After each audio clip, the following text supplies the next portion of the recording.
The Crude Life Media Network. We have many different brands. We also like to thank everybody on our social media network, 500,000 followers we have between the Bakken, the Eagleford, the Permian, the Niobrara Chalk, the Haynesville. I know I'm leaving a couple out, the Marcellus. So thank you very much for joining us. We're located, of course, in North Dakota. That's why we do the weekly Bakken get-together. We have Public Service Commissioner Randy Christmann with us today, and we're going to do kind of two interviews with him. One, he's going to wear his public service hat, which he has to wear every single day. He's also a farmer rancher, so he brings that perspective. But also, he's just announced he's going to be running for re-election. I see no reason why he won't win. He's got a past of good record, and he's in the Republican Party, which has a very good re-election rate. And he's an incumbent. And I think incumbents have a 92.7 re-election rate in this country, which is higher than the post-Soviets. Politburo, which was 87%. But I joke about that a little bit. So one of the things we wanted to talk about today, before we went on the air, we were talking about reinvention of business plans, reinvention of business models.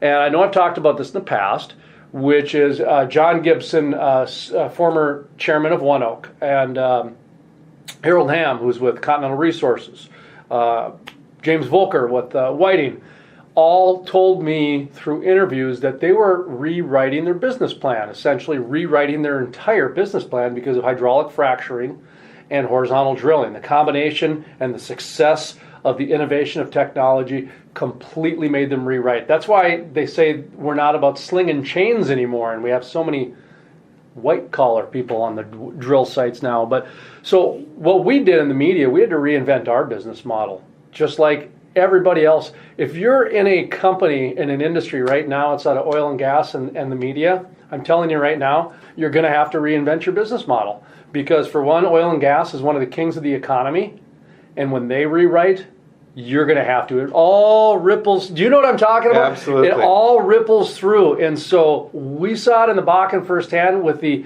Bakken ripple of the economic. And then we saw the inner ripple, which when it kind of, the downturn came, we saw the ripple come back in.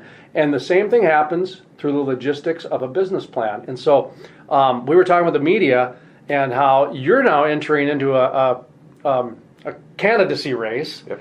So you have to pay attention to that stuff because, today's media, you don't know who's friend or foe. You don't know who's TMZ and who's Walter Cronkite and who's, so that's a whole different layer of what you're used to. And we were kind of joking a little bit that there's almost a new market for journalism again, to where a lot of energy news, for example, we were talking about that, but you can go to any industry. You go to almost any industry, and so much just flat-out news is politicized now. There used to be a time when everybody could agree that this was a sheet of paper. Well, now it's like somebody has to say, well, it's not really a sheet of paper. It's, it's a bunch of trees that were, burned out. They got to put some political spin in it. And so, very long introduction, and I do apologize. So how are you today? Let's start with the how are you?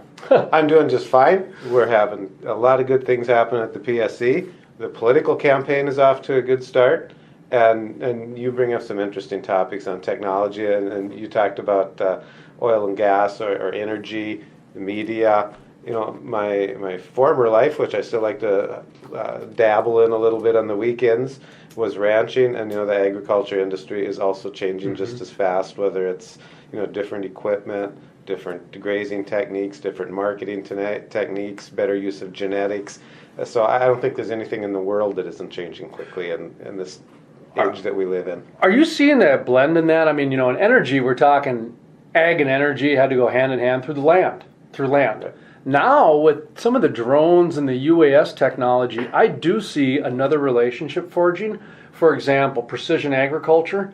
Well, so much of the energy and ag went hand in hand, whether it's counting cattle or whether it's checking to see if the potato has blight on it, for example. I was talking with Kevin Lear with the North Dakota Buffalo Association, the Bison Group, and they're using drones to count buffalo now. I can see a day where the energy and ag will use each other's aerial view to check pipeline monitoring. You know what I mean? So are you seeing any emergence coming on your end from the PSC or even from a ranching side? Or Not a lot in the parts of the energy industry that we're working on, but you sure can see that it's on the way, because you're correct. Drones are starting to play a bigger and bigger role in agriculture, and they certainly are in the energy industry. One example is a lot of the pipelines that are jurisdictional to us, they have to be checked 26 times a year, so the assumption is it's every other week. Of course, there's going to be a weather delay or something like that occasionally. So in many cases, it's a requirement of 26 times a year, no more than 3 weeks apart. Okay.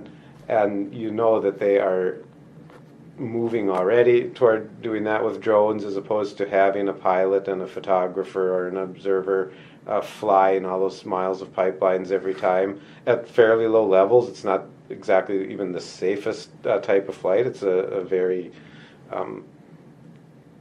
a flight that requires a lot of training and focus, because you need to fly low to be keeping an eye on it. Well, when you can do that without people up there and just send the drone over, so they're using it, it's going to continue on.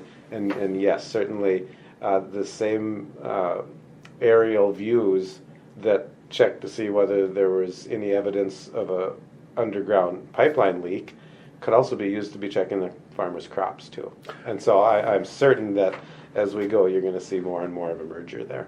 I do too, and I think what I've noticed anyway is that the technology milestones, they're leaps, they're not steps.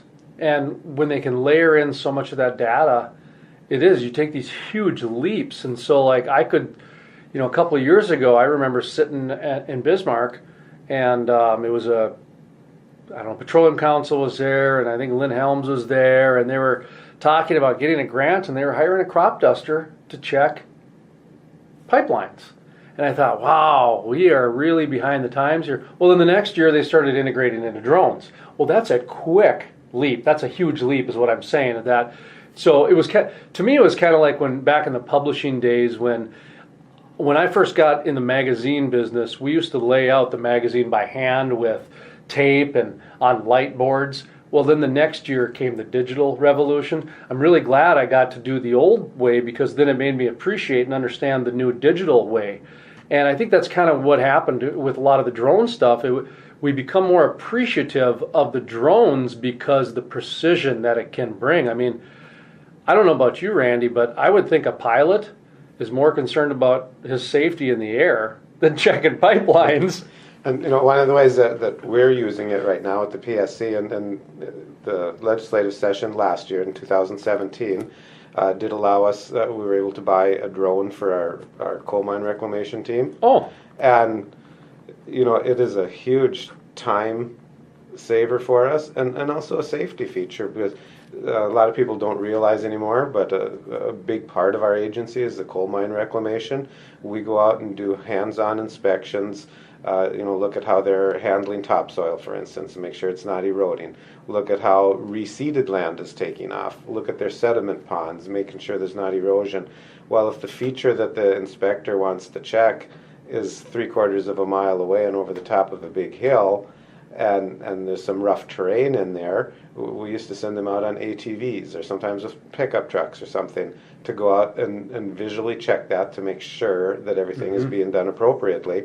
Now we can send a drone over there and get a picture and find out just as easily. We don't have to send our people out in rough terrain on ATVs and such. So they are increasingly playing a big role in getting the work done efficiently and, I think more importantly, safely.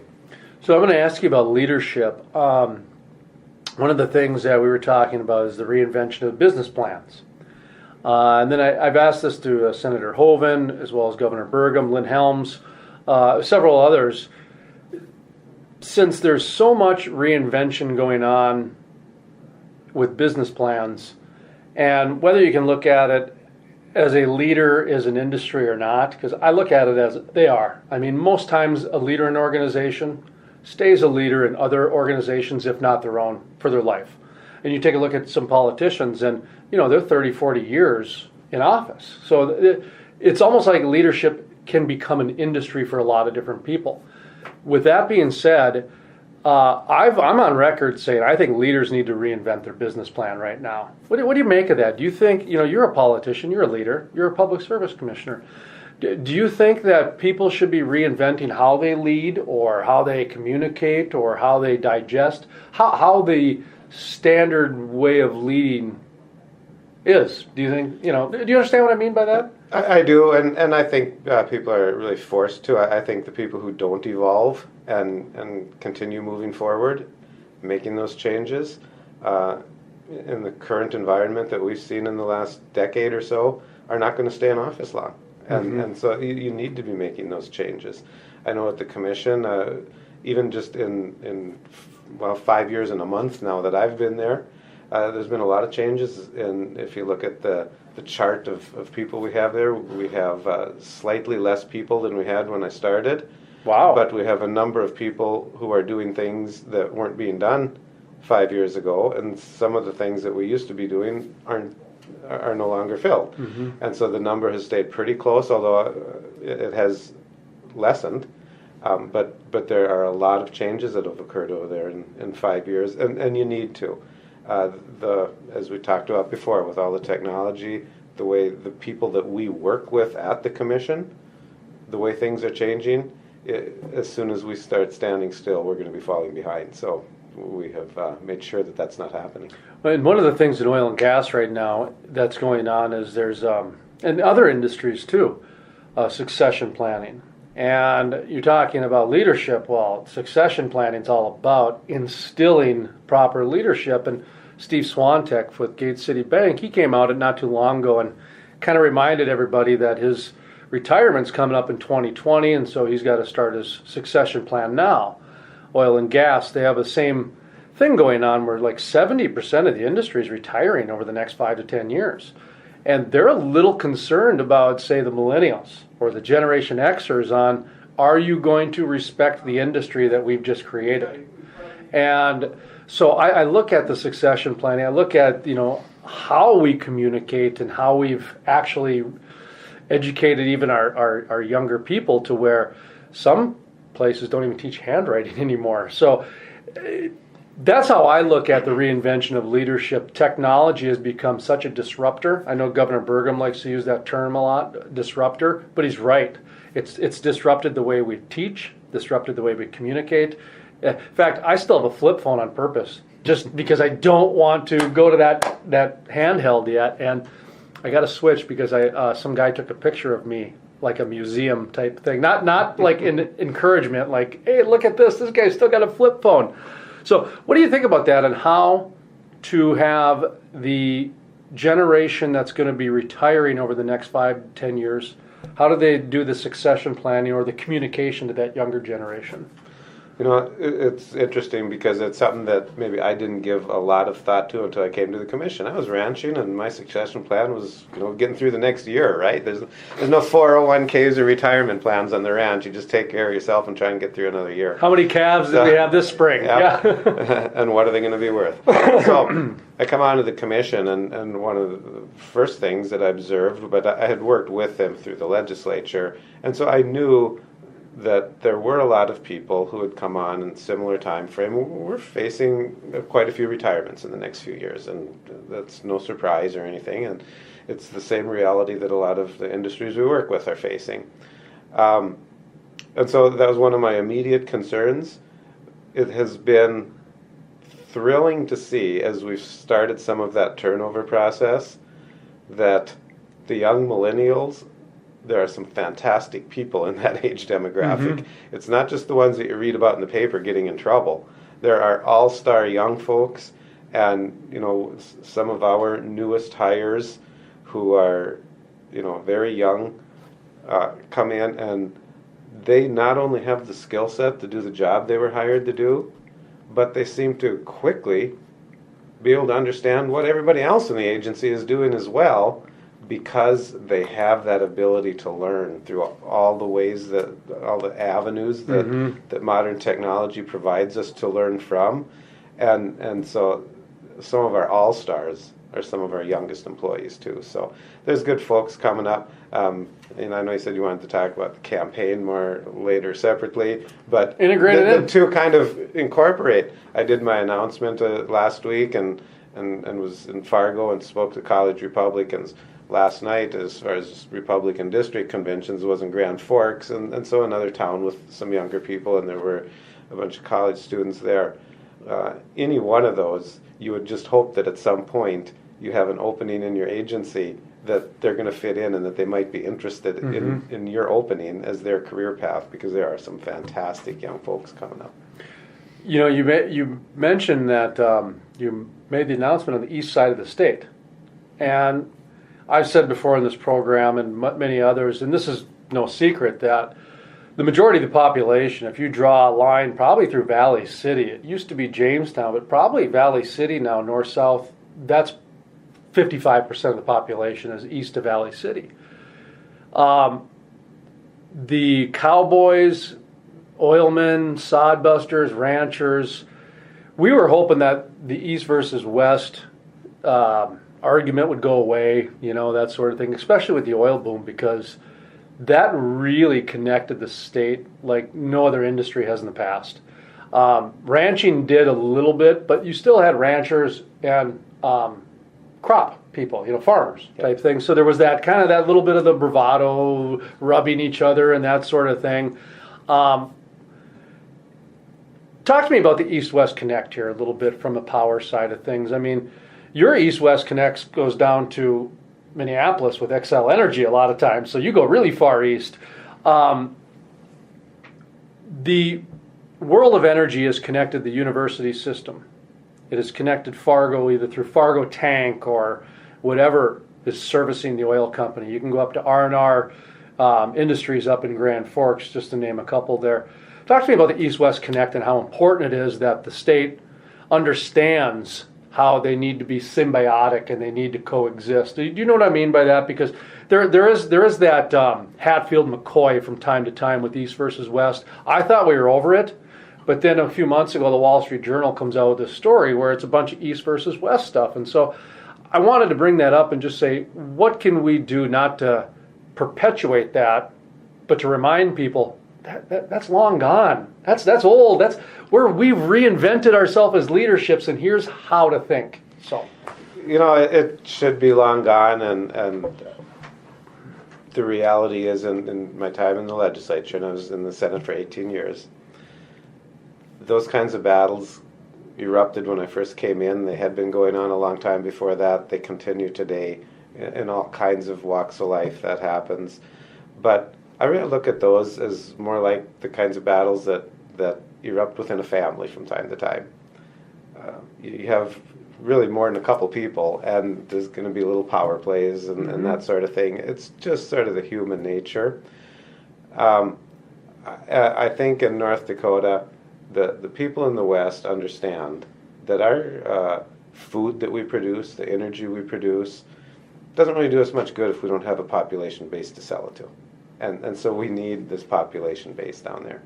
I think the people in the East recognize that they need the things that are produced in the West to keep the activity that causes this population to be here going. And so, yeah, we might have our little spats when it's just us, but when I go to any national conference, and there's a national organization of utility regulators, for instance, we also have regional transmission organizations that our utilities are part of, and as commissioners, we end up being part of the oversight of those regional utility organizations, or transmission organizations, rather.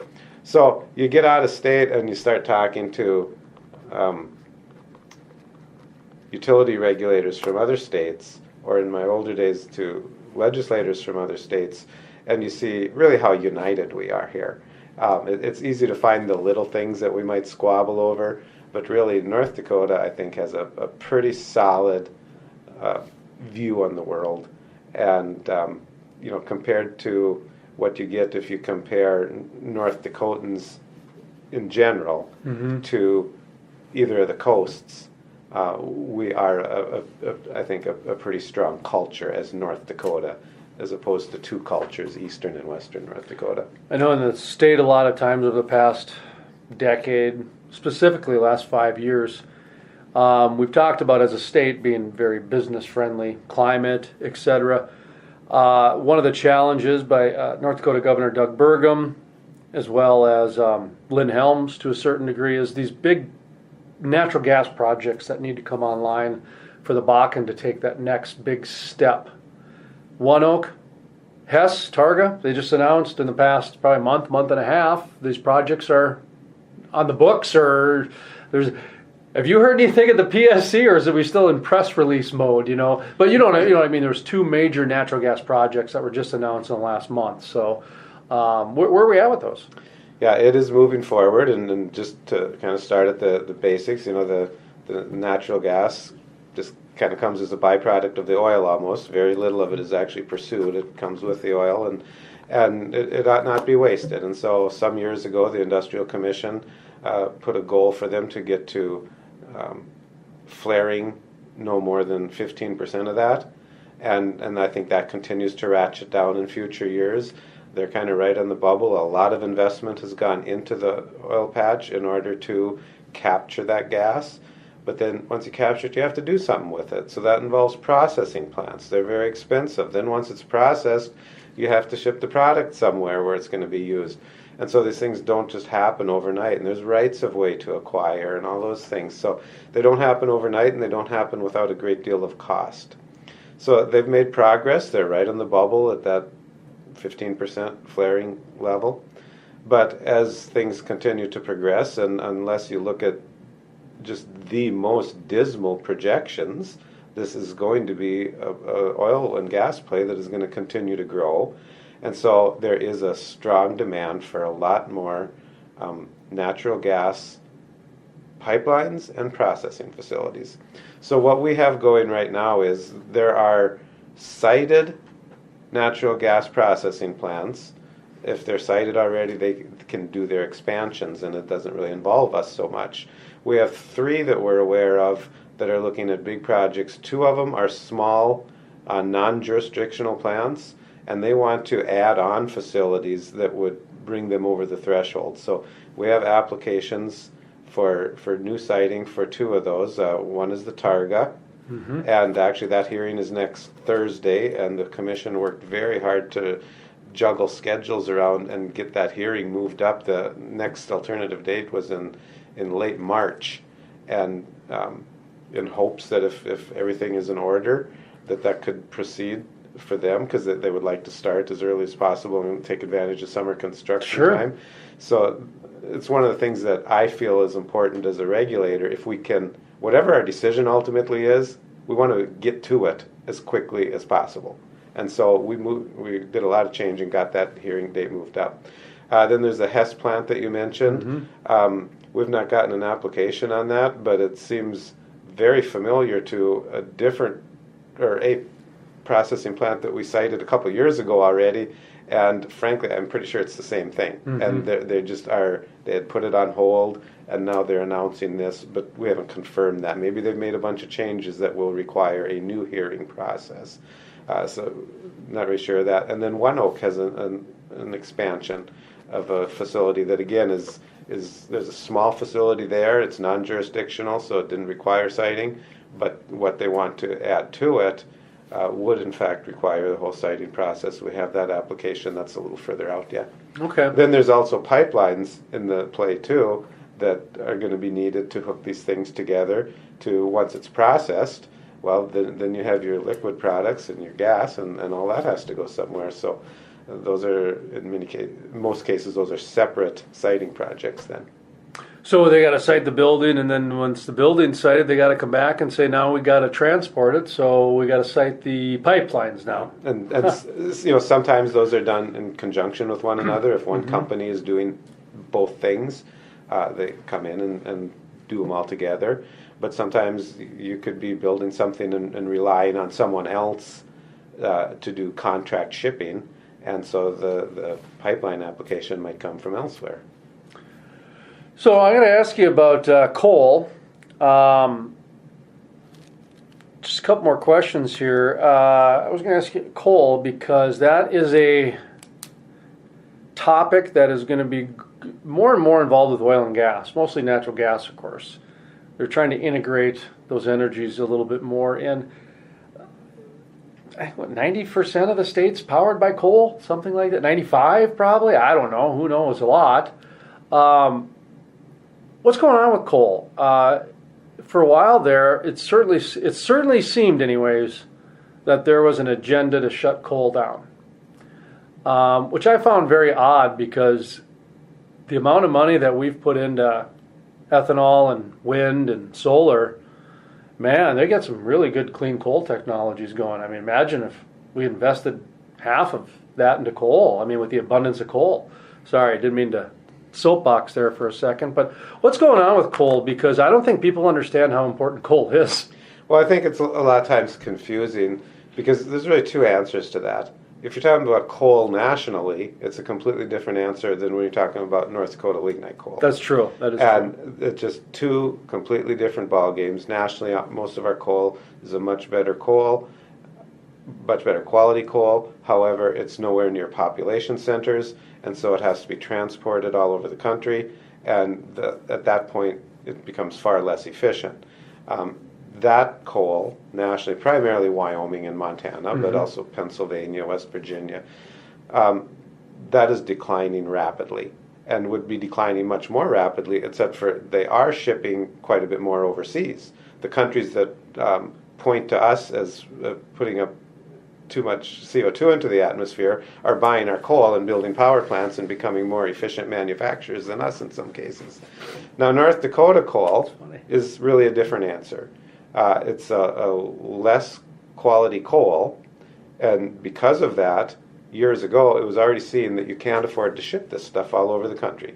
So in order to make it work, years ago, they built this model where you build the power plant right by the coal mine and build electric transmission lines to get the power out, as opposed to railing coal to the population center.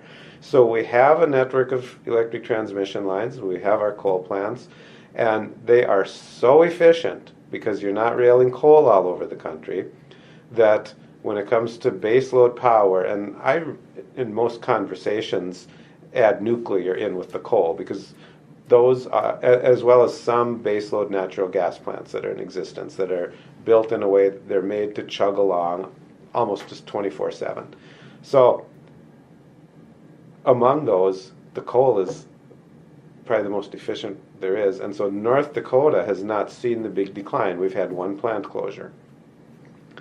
I don't think you're going to see a lot more. However, these plants are being pushed into operating almost like a peaking plant, where they're ramping up and down. Now, they can't ramp up and down from zero to full throttle like a real peaking plant, but we have plants that were built to run at a very high capacity, maybe no less than 70 or 80%, that are running at 40 or 50%.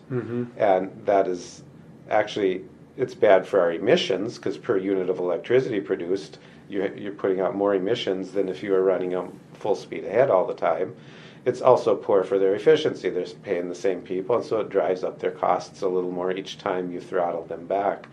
And so it is a problem for them. It's adding to the cost of the electricity that we buy as consumers.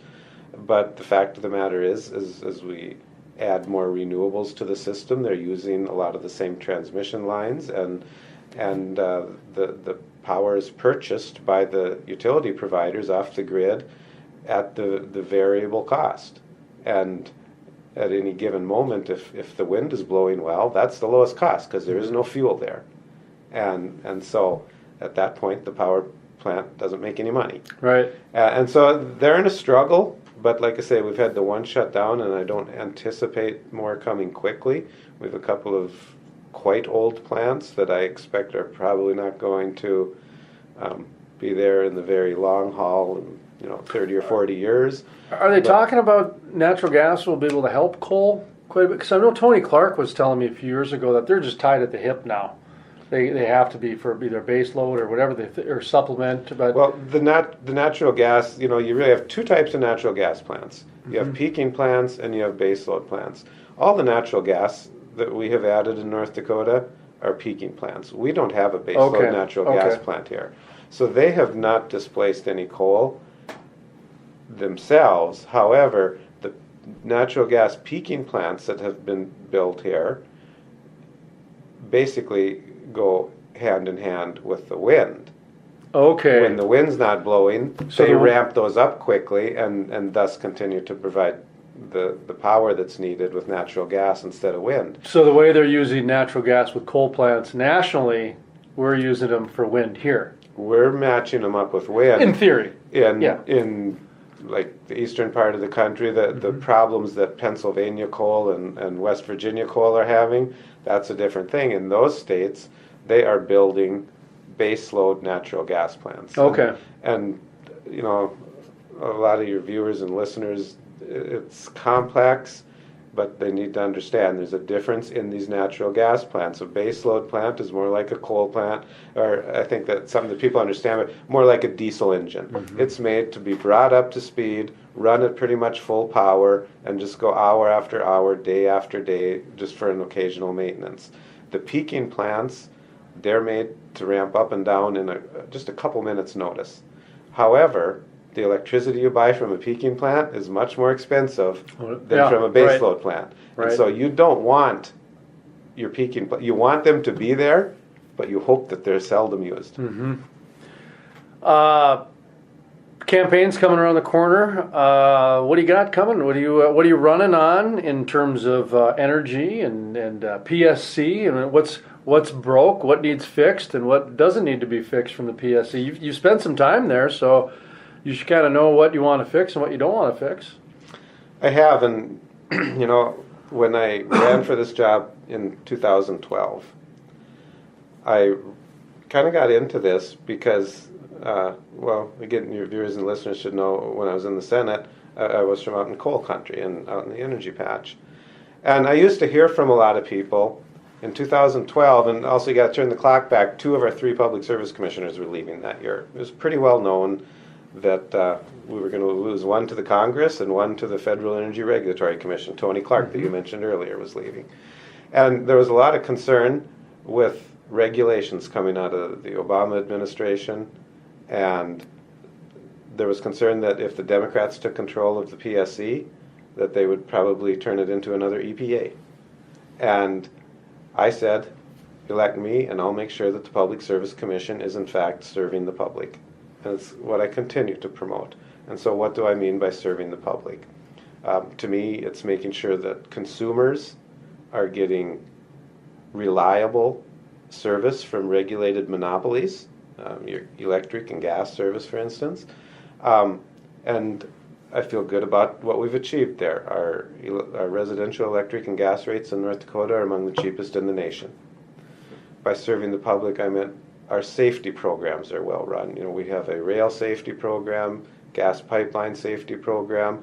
I consider our weights and measures program, where we make sure that commercial scales and gas pumps and everything are accurate, so that when you buy a gallon of gas, you get a gallon of gas.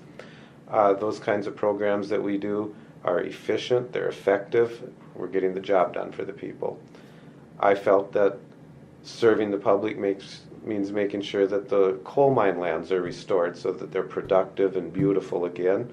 I think our coal reclamation program in North Dakota is the best state program in the nation. We're continually praised by the federal mine reclamation people for the work that we do, the new techniques we develop with online applications and the drone system that I talked about, all kinds of things. Feel good about that. One of the things I'm really pushing is North Dakota has worked for almost a half a century to build this really good mine reclamation program.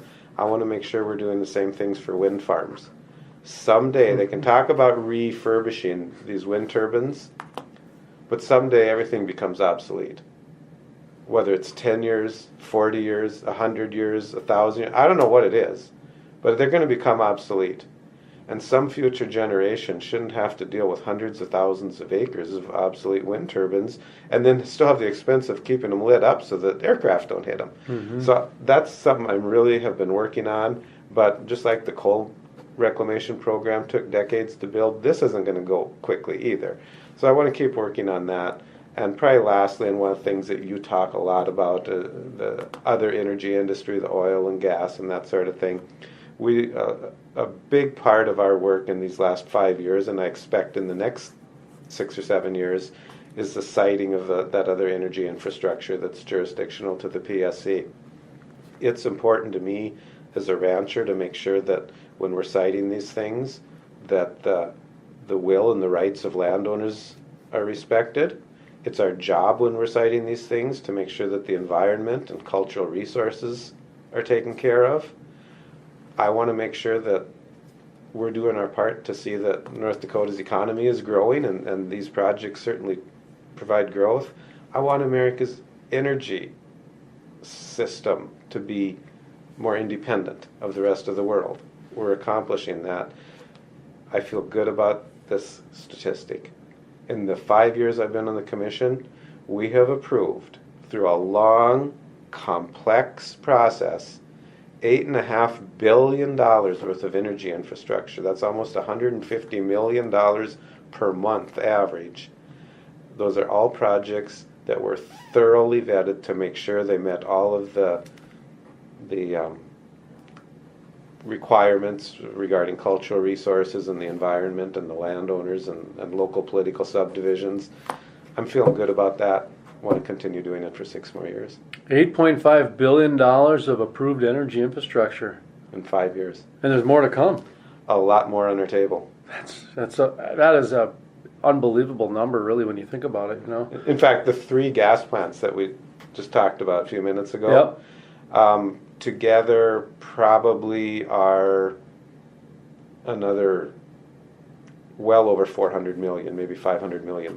Just those 3 projects, and not counting the pipelines that go with them or anything else. And I was going to say, there's some infrastructure that you don't cite, that it falls under certain jurisdiction, and on local levels and everything along those lines. So that's incredible. I really do believe that the future is looking really bright for energy. I know that's a cliche, but wow, when I look at the Bakken is able to produce 1 million barrels a day at $30 a barrel, and everybody's talking about the downturn, and I'm going, we're still putting out 1 million barrels a day. Yeah, it's not the Bakken boom like we thought it was, but we're still putting out 1 million barrels a day. That's good news, people, because you don't want to stop the flow. That was the one thing I know Lynn Helms has told me in the past. The one thing to keep your eye on is when they have to shut the rigs down, because then there's a lag of trying to find the crews again and moving them back here, and you got to keep them busy, even if you break even, maybe even if you lose a little bit of money, to make sure that you can keep that momentum constantly going. And that's the one thing I've noticed, that we didn't lose the momentum. We kept around the million. So anyway, sorry, I get excited about this. Anyway, it's a fun world we live in. It is, and the part that really makes it fun is the private land ownership and just the economic opportunities that exist because of oil and gas. I've never seen such a responsible capitalist than oil and gas, in all honesty. They give back to their community. They give to their local soccer teams. They make sure that their workers have a community center for their daughter to get married in. No, it might not be the Ritz, but they'll make sure you have the bare bones. And if you want to turn it into the Ritz as the community, go ahead. That's the part I like about it, is that they're not going to give you everything. They'll give you enough to make sure that you got the bare bones. That's truly, that's like a good parent, Anyway. Yep. And one thing, we talked earlier about different viewpoints in some ways between different parts of the state. One thing about what has happened in North Dakota with the expansion of the oil and gas industry in recent years, or whether it was the coal industry 40 or 50 years ago and the big expansion that happened out there. Any place in North Dakota, if you live somewhere where there are schools or roads or water or sewer, which of course means everybody, you have benefited from North Dakota's energy development. Without a doubt. Thank you, sir. Absolutely. And good luck. Thank you.